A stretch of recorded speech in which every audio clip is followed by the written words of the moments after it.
I'm Sophia. And I'm Jake. We're very happy you're joining us today. Today's topic is something that many people experience without even realizing it. That's right. Today we're talking about how I stopped chasing attention and started focusing more on myself. And before we begin, we'd like to ask you a question. Have you ever found yourself caring too much about what other people think?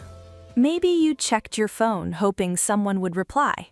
Maybe you posted something online and kept looking to see how many people reacted. Maybe a compliment made your whole day better. Or a negative comment made your whole day worse. If any of that sounds familiar, you're definitely not alone. Not at all. In fact, for a long time, I didn't realize how much my happiness depended on other people's attention. Really? Absolutely. Looking back now, I can see it everywhere. What do you mean? I paid attention to how people reacted to me much more than I paid attention to how I felt about myself. That's interesting. If someone complimented me, I felt confident. And if they didn't? I started doubting myself. Even if nothing bad happened? Exactly. That's exhausting. It really was. The strange thing is that I didn't think there was anything unusual about it. Why not? Because everybody wants to be liked. That's true. Everybody wants acceptance. Everybody wants to feel appreciated. Those are completely normal desires. Exactly. The problem wasn't wanting attention occasionally. What was the problem? The problem was that I started depending on it.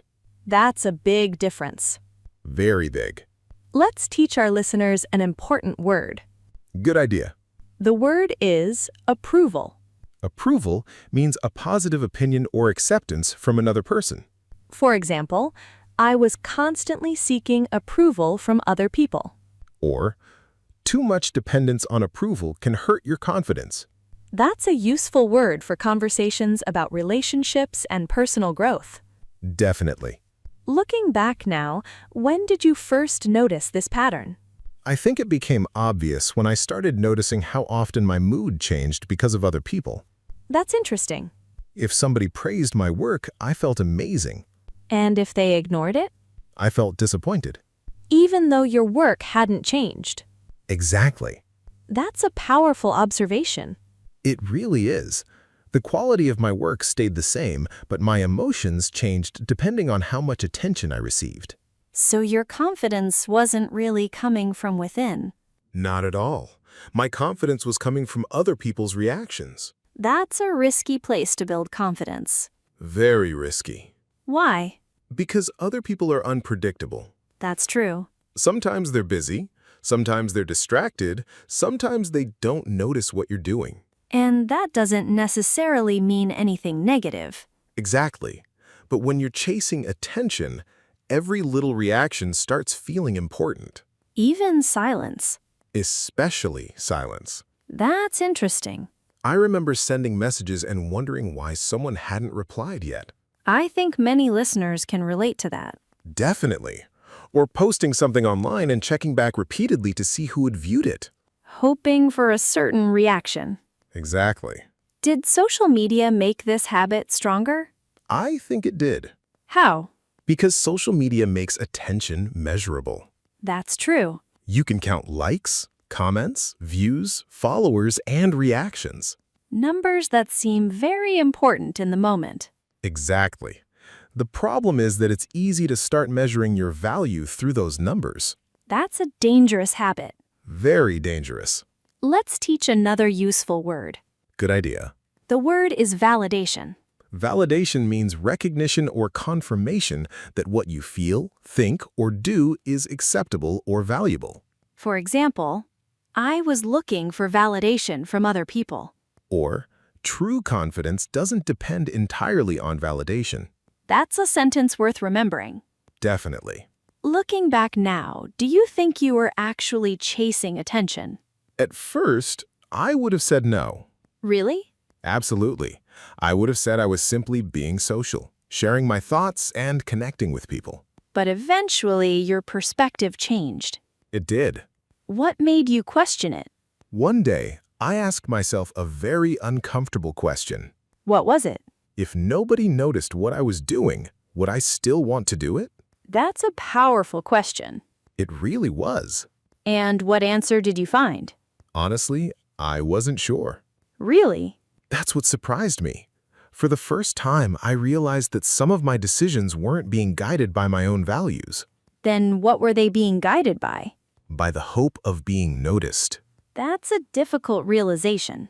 It was, but it also became the beginning of a much bigger change. What happened after that? For the first time, I started paying attention to why I was doing things, not just what I was doing. That's interesting. Before that, I rarely questioned my motivations. If I posted something online, I posted it. If I shared an opinion, I shared it.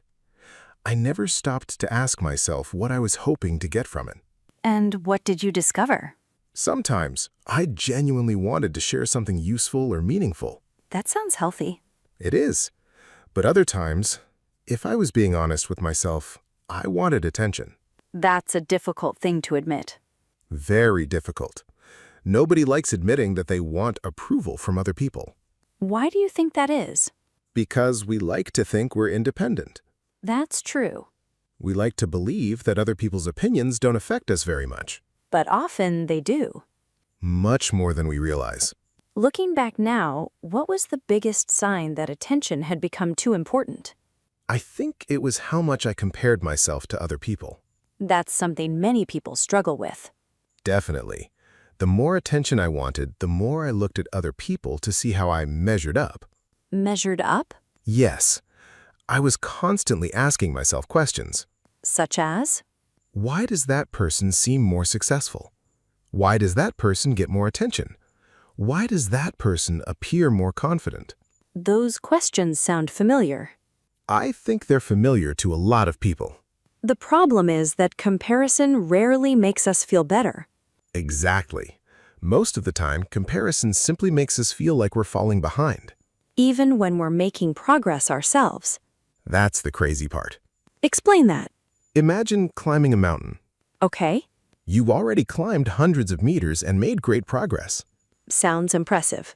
But instead of looking at how far you've come, you keep looking at someone who is higher up the mountain. Suddenly, your own progress doesn't feel important. Exactly. That's a great metaphor. Looking back, that's exactly what I was doing in life. Let's teach our listeners an important word. Good idea. The word is comparison. Comparison is the act of looking at yourself and measuring yourself against someone else. For example, constant comparison made me less confident. Or, I felt happier when I stopped comparing myself to others. That's a useful sentence. Definitely. Was social media part of this problem?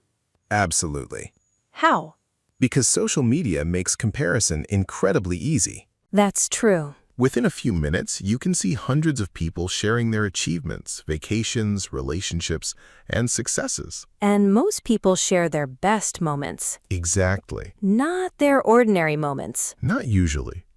We see the highlights, but we rarely see the struggles behind them. That's important to remember, Very important. because when we compare our everyday life to someone else's highlight reel, the comparison is unfair from the beginning. That's one of the biggest lessons I learned. Looking back now, do you think you were actually looking for attention? Not really. Really? At first, I thought I was. What changed? Eventually, I realized I wasn't actually looking for attention. Then what were you looking for? I was looking for proof that I was valuable. That's a powerful realization. It really was. Explain that a little more. If people noticed me, I felt important. If people praised me, I felt successful. If people approved of me, I felt confident. So attention became a shortcut to feeling good about yourself. Exactly. But shortcuts don't always solve the real problem. That's what I discovered. Why? Because the feeling never lasted very long. Really? Not at all. Someone could compliment me and I'd feel great for a few hours. Then what? Then I wanted another compliment. Someone could praise your work. And a few days later, I wanted more praise. So the satisfaction was temporary. Exactly. That's exhausting. It really is. It's like trying to fill a bucket that has a hole in the bottom. No matter how much water you pour in, it keeps leaking out. That's a perfect description. So when did things finally start changing? One day, I realized something important. What was it? I had spent years trying to convince other people that I was valuable, Okay. but I had never learned how to believe it myself. Wow. That realization hit me hard, I can imagine. because suddenly I understood why attention never felt like enough. Why? Because attention was trying to solve a problem that only self-respect could solve. That's powerful. It completely changed the way I looked at confidence, happiness, and self-worth. And was that the moment you started focusing more on yourself? Not completely. Really? No. It was the moment I realized I needed to. And that's where the real journey began. Exactly. It was the moment I realized I needed to. And that's where the real journey began. Definitely. Once I understood that attention wasn't solving the problem, I had to ask myself a new question. What question was that? If I stopped worrying so much about being noticed, what would I focus on instead? That's a powerful question. It really is, because for years so much of my energy had been directed outward. Toward other people. Exactly. Their opinions, their reactions, their approval, and their expectations. And now you had to redirect that energy. Yes, for the first time I started paying more attention to my own growth than to other people's opinions. What did that look like in practice? It started with small things. Instead of asking whether people liked what I was doing, I started asking whether I was proud of what I was doing. That's a big shift. It really was, because those two questions often lead to very different answers. Explain that. Sometimes people like things that aren't actually good for us. That's true. And sometimes the things that help us grow don't receive much attention at all. That's a great point. For example, learning a skill requires a lot of quiet effort. Most people never see that part. Exactly. They see the result, but they don't see the hours of practice. They don't see the mistakes. They don't see the frustration or the persistence. But those things matter. More than I realized. Looking back now, what changed the most? I think my relationship with myself changed the most. How? I stopped treating myself like a project that needed constant approval from others. That's interesting. Instead, I started treating myself like someone worth investing in. That's beautiful. Thank you. Let's teach our listeners an important word. Good idea. The word is self-worth. Self-worth is the value and respect you have for yourself. For example, my self-worth improved when I stopped seeking constant approval. Or, healthy self-worth comes from within. That's a sentence worth remembering. Definitely. Did focusing more on yourself make you happier? Not immediately. Really? I think many people imagine personal growth as a sudden transformation. Like waking up one morning as a completely different person. Exactly. That would certainly be convenient. It would, but real growth is usually much slower. That's true. At first, I still cared too much about what people thought.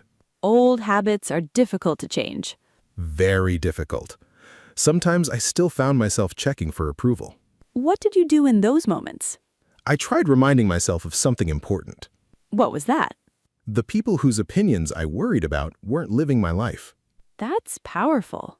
They weren't responsible for my happiness, my goals, or my future. Only you were. Exactly. I think many people forget that. I know I did.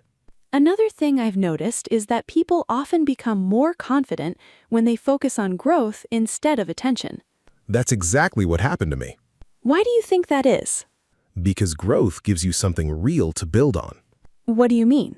Attention can disappear tomorrow, That's true. but skills remain. Experience remains. Knowledge remains. Character remains. Exactly.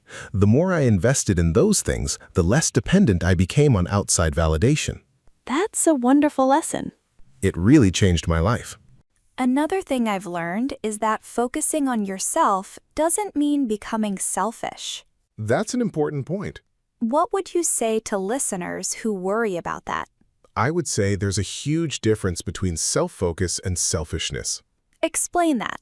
Selfishness means caring only about yourself. And self-focus?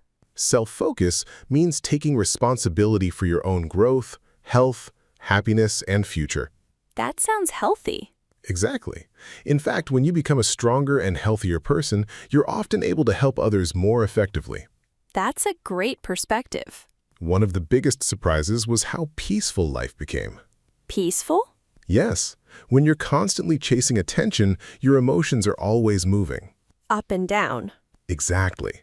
One compliment makes you happy, one criticism makes you upset. That's exhausting.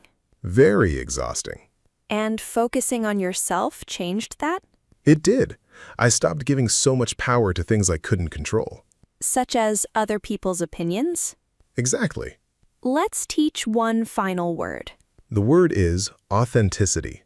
Authenticity means being genuine and true to who you really are. For example, authenticity became more important than approval. Or, people respect authenticity more than perfection. I completely agree with that. Looking back now, what's the biggest lesson from this journey? Honestly, the biggest lesson is that attention is not the same as value. That's powerful. Just because someone gets a lot of attention doesn't mean they're happy. That's true. And just because your efforts aren't being noticed doesn't mean they aren't important. I think many people need to hear that. Definitely. Some of the most meaningful growth happens quietly. Without applause. Without recognition. Without attention. Exactly. But it's still worth doing. Absolutely. Before we finish, let's do a little speaking practice. If possible, try answering these questions out loud. First question. Do you ever worry too much about what other people think? Second question. What kind of attention do people often chase today? Third question. What is one area of your life you'd like to focus on more?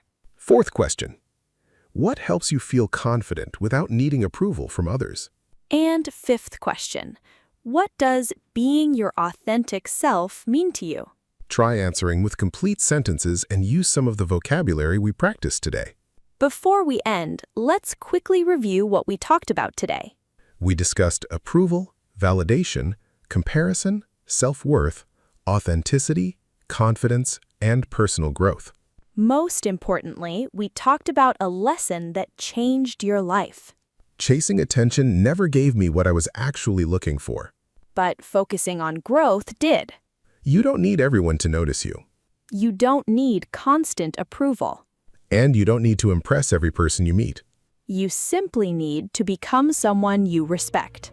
Because the goal isn't to be admired by everyone. The goal is to be at peace with yourself. And that's our question of the day. If you worried less about other people's opinions, what would you focus on instead? Write your answer in the comments. You can begin your sentence like this. If I worried less about other people's opinions, I would... We always enjoy reading your thoughts. Keep learning. Keep growing. And remember, learning English is a journey. We'll see you next time. Goodbye, everyone.